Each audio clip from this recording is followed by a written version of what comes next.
To my channel. আজকে আমি তোমাদের জন্য নিয়ে এসেছি একটা ব্রেকফাস্টের রেসিপি।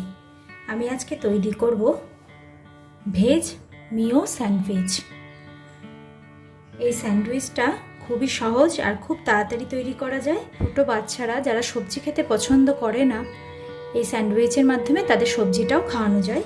চলো কিভাবে আমি এই ভেজ মিও স্যান্ডউইচ তৈরি করছি সেটা তোমাদের সাথে শেয়ার করে নিই। আমি একটা মিক্সিং বোল নিয়েছি, এতে কিছু ভেজিটেবলস আমি মিশিয়ে নেব। খুব সরু সরু করে কেটে নেওয়া গাজর, এগুলো তোমরা আরও মিহি করে কাটতে পারো, আর সরু করে কাটার অসুবিধা থাকলে গ্রেট করেও নিতে পারো। গাজরটা দিয়ে দিলাম,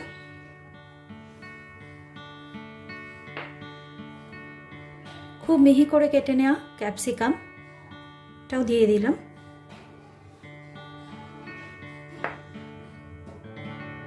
কুচনো পেঁয়াজ। সব সবজিগুলোকেই বা ভেজিটেবলসগুলোকে খুব মিহি করে কেটে নিতে হবে। কুচনো ধনে পাতা,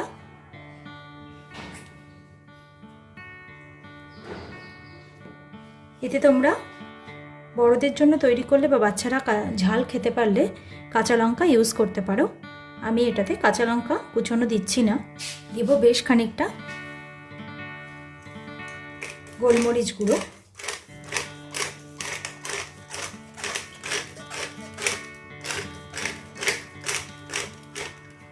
সল্ট দেব, একটা চিজের কিউবকে গ্রেট করে,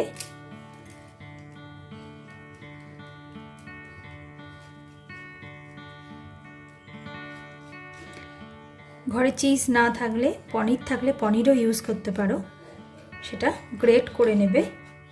এবার খানিকটা মেয়োনিজ নিয়ে নেব,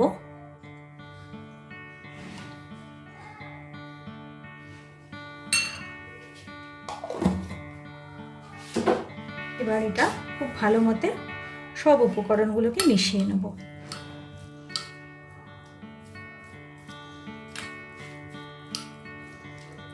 সবজিগুলো যত মিহি করে বা সরু করে কুচনো হবে তত বেশি স্টাফিংটা পুড়তে সুবিধা হবে।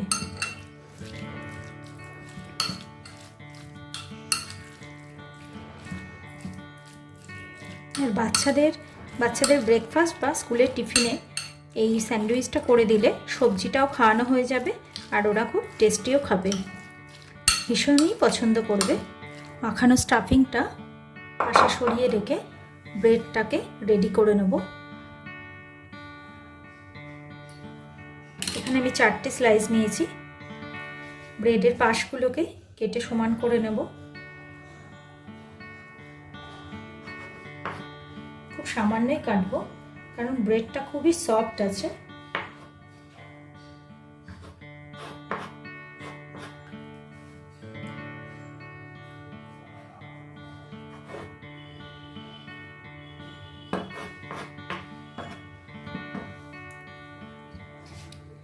এবার আমি একটু ব্রেডকে একসাথে ধরে নিয়ে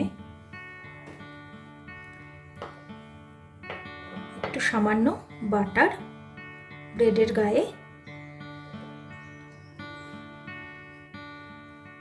লাগিয়ে দিলাম।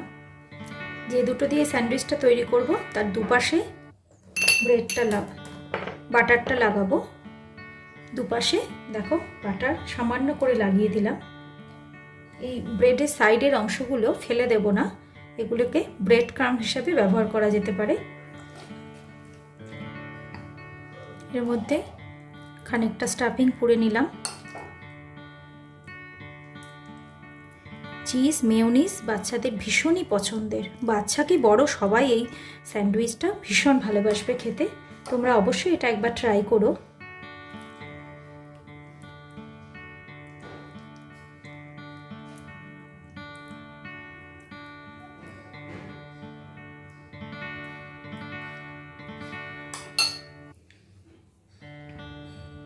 ব্রেডের যে অংশটাতে বাটার গ্রিস করা আছে সেটা বাইরের দিকে রেখে দেব, দিয়ে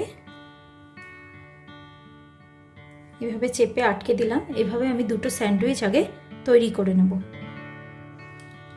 এটার ক্ষেত্রেও একই রকম প্রসেস ফলো করব। এই দুপাশে আমি বাটার লাগিয়ে নেব।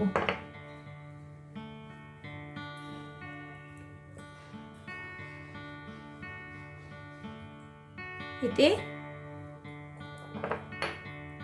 সুন্দর পাশগুলো ফ্রাই হবে, অথচ পুড়বে না ব্রেডগুলো।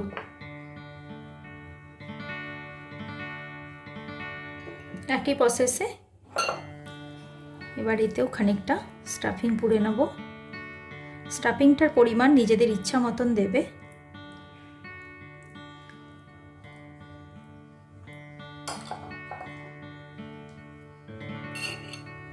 এবার বাটার লাগানো অংশটা ওপরে দিয়ে এর ওপরে একই প্রসেসে আটকে নিলাম। রেডি হয়ে গেল আমার দুটো স্যান্ডউইচ বানানো। এবার এটাকে আমি স্যান্ডউইচ মেকারে দিয়ে টোস্ট করে নেব। আমি নিয়ে নিয়েছি একটা ম্যানুয়াল স্যান্ডউইচ মেকার। এতে আমি সামান্য একটু বাটার লাগিয়ে নেব, তা না হলে ব্রেডের গাগুলো উড়ে যাবে। একটু সামান্য বাটার গ্রিস করে নিলে ব্রেডগুলো খেতেও খুব সুন্দর লাগবে। দুটো পাশেই আমি একই রকমভাবে বাটার লাগিয়ে নেব। আমি দুপাশেই বাটার লাগিয়ে নিয়েছি। এবার আমি স্যান্ডউইচটা এর ভেতরে দিয়ে রেডি করে নিলাম। ম্যানুয়াল টোস্টারগুলো সমস্ত বাসনের দোকানে কিনতে পেয়ে যাবে তোমরা। খুব বেশি দামও নয়, অথচ স্যান্ডউইচ বানানো ভীষণ সুবিধার হয়। এবার আমি গ্যাসটা অন করে দেব। সিমে দিয়ে স্যান্ডউইচ মেকারটা আমি এতে বসিয়ে দিলাম। খুব কমিয়ে আস্তে আস্তে এটাকে টোস্ট হতে দিতে হবে। একই সাথে ভেতরের সবজিগুলো খানিকটা সেদ্ধ হয়ে যাবে। হালকা ব্রাউন একটা পাশ হয়ে গেছে। আবার আমি মিনিট দুয়েক বাদে আর একটা পাশ ঘুরিয়ে দিলাম। আমি একবার একটু খুলে দেখাই কতটা এটা টোস্ট হয়েছে। দেখো হালকা কালার হয়েছে, আর ভেতরের সবজিগুলো সুন্দর নরম হয়ে যাবে। প্লেটে এটা ঢেলে নিলাম। আর একটা স্যান্ডউইচ তাওয়াতে তৈরি করে দেখাবো। আমি সামান্য বাটার লাগিয়ে দিয়েছি তাওয়ার মধ্যে।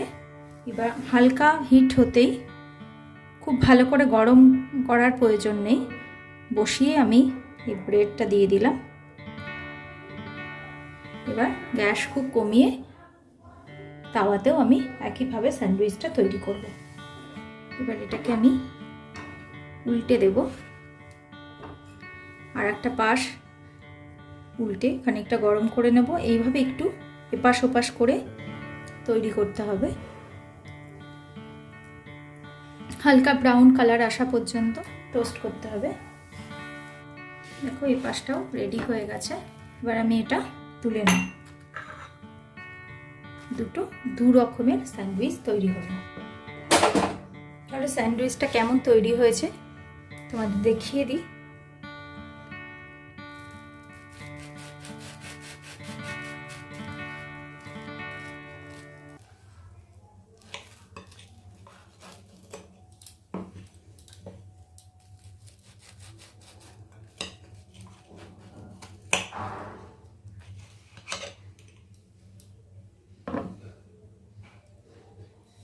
ভেতরটা ভীষণ সুন্দর দেখতে লাগছে।